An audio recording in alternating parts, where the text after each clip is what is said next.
Fight for freedom wherever there's trouble. G.I. Joe is there.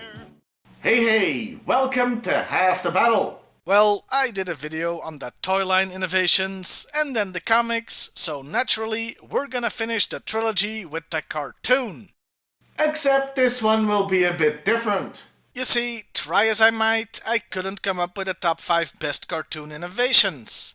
Now, don't get me wrong, I liked the cartoon. There were some great stories and it had great action, but I couldn't really call it very innovative.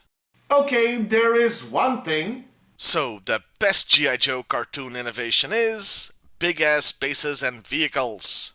Cobra didn't have a base of operations until the Terrordrome came out, so the cartoon gave them giant temples. But also that flying fortress from the Season 1 opening. They also had a helicarrier and a giant transport plane. It was great seeing the cartoon going all out with these huge things, since they weren't limited by toy designs.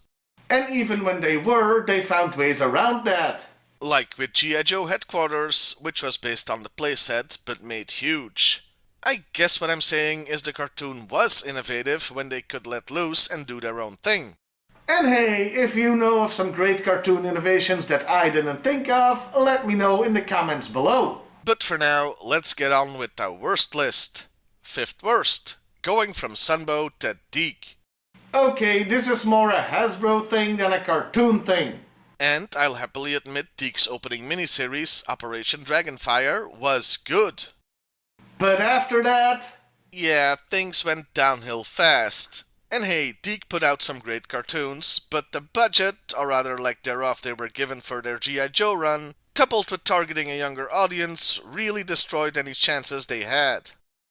Plus, I can't help but wonder what a third season from Sunbow would have looked like. 4th worst, an endless supply of vehicles. G.I. Joe is supposed to be a small, highly specialized unit, with like one of each vehicle. That was not the case in the cartoon. Not only did they have a huge support staff of green shirts, but also all the Sky Strikers, Maulers, or any vehicles they wanted.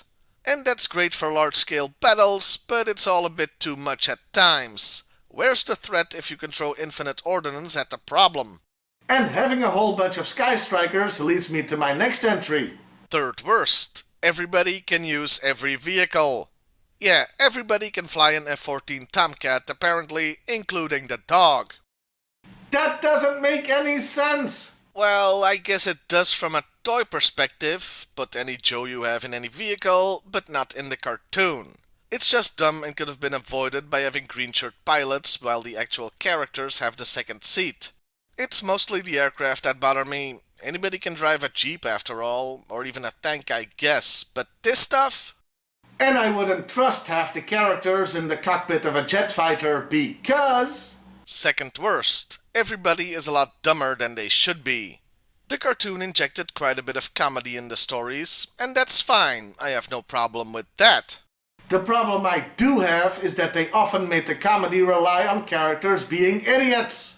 Cobra Commander gets the brunt of this, as the evil genius from the file card and comic is reduced to an ill-tempered man-child who's incompetent at his job to the point they spend an entire miniseries trying to replace him. The Cobra Commander is a world-class buffoon.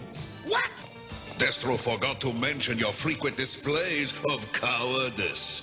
Your meddling brought us defeat, again and again and again! The other two major examples are Buzzer, who's illiterate in the cartoon, even though he's supposed to be an Oxford professor.